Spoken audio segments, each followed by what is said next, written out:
Chag Sameach. Avez-vous déjà entendu parler de la notion de Mida Keneged Mida? Mesure pour mesure. Le serpent a utilisé la parole pour faire fauter Chava, pour qu'elle mange le fruit de l'arbre interdit. Alors Hachem, il va lui retirer la parole. Donc il lui fait Mida Keneged Mida, à l'image de sa mauvaise action et sa punition. Dans le temple, dans le Beth Amikdash, c'est la tribu de Lévi qui avait le mérite de chanter et de prier à Akadosh Baruch Hu, à Dieu. Pourquoi pas une autre tribu? La réponse, c'est que quand on était en Égypte, c'est marqué Vaïtsakou Béni Israël. Les Béni Israël ont imploré, ont prié envers Hachem.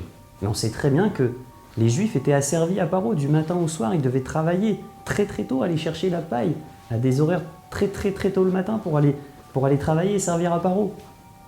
Alors qui est-ce qui a prié à Dieu? La réponse, c'est la tribu de Lévi. C'était la seule tribu qui n'était pas asservie.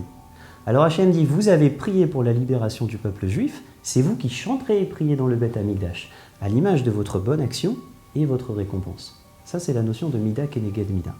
Venons maintenant à l'histoire de Purim.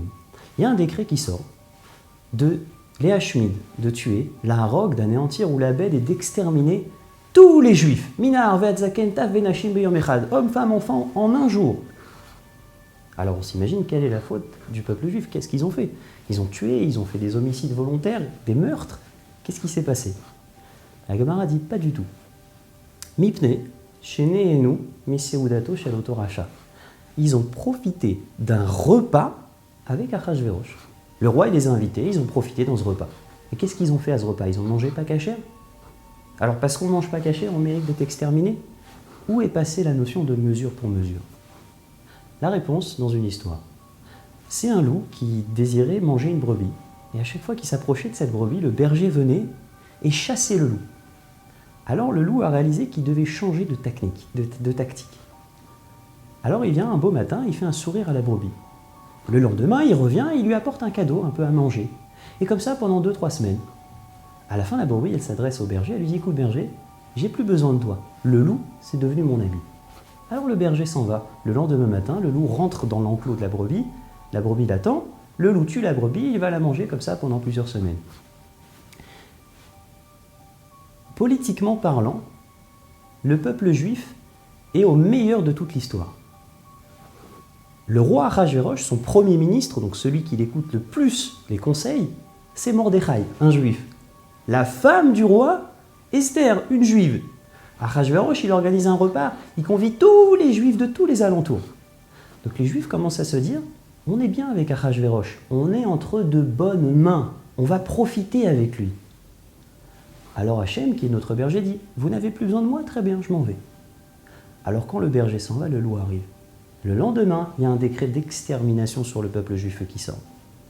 En d'autres mots, la punition de mort sur le peuple juif, ce n'est pas une punition de Dieu, mais c'est une cause à effet. Vous vous êtes écarté de Dieu, Dieu ne vous protège plus. Maintenant, avec ça, on peut comprendre la réaction de Mordechai et de Esther. Qu'est-ce qu'il fait Mordechai? En tant que premier ministre du roi, au lieu de mettre ses plus beaux vêtements, d'aller voir le roi et lui dire, écoute, tu vas pas exterminer un peuple, on fait pas comme ça une chose à la va-vite, ça se fait pas. Pas du tout. Il va dans la rue, il met un sac poubelle, de la cendre, et il se met à crier dans les rues, faites teshuva, repentissez-vous. La femme du roi, au lieu de se maquiller, de se faire belle et d'aller implorer son mari, qu'est-ce qu'elle fait? Elle va jeûner, elle va avoir des rides, des creux dans le visage. Et après, elle va demander à son mari de sauver le peuple juif. Pourquoi? Parce qu'ils ont compris que leur erreur a été de penser qu'ils ne dépendent pas de Dieu. Alors la réparation, c'est d'implorer Dieu. Ça, c'est le message de Purim. Il y avait un juif du nom de Binyamin, qui était un élève de l'Admour Hazaken. Un jour, alors qu'il était donc marchand de bois, il vendait du bois, et à la fin de l'année, il s'est mis à faire son bilan. Et puis, dans la ligne total chiffre d'affaires, il s'est mis à marquer 3 mots en hébreu. Ein, Od, Milvado. Il n'y a rien à part Dieu. Puis à ce moment-là, il y a son associé qui passait à côté et lui dit, écoute Binyamin, on est associés, ça fait des années, je t'explique. Il y a un moment pour faire la tfila, il y a un moment pour prier. Il y a un moment pour faire le business. Là, tu marques, s'il te plaît, le chiffre exact, on est au travail. Alors Binyamin le regarde et lui dit, je ne comprends pas. Quand tu fais ta tfila, ça t'arrive de penser au travail? Oui. Alors quand tu travailles, ça t'arrive pas de penser à Dieu? T'as pas compris que tout est entre les mains de Dieu. Ta vie spirituelle et ta vie matérielle, tout dépend de Dieu. Ça, c'est le message de Purim. Purim Sameach.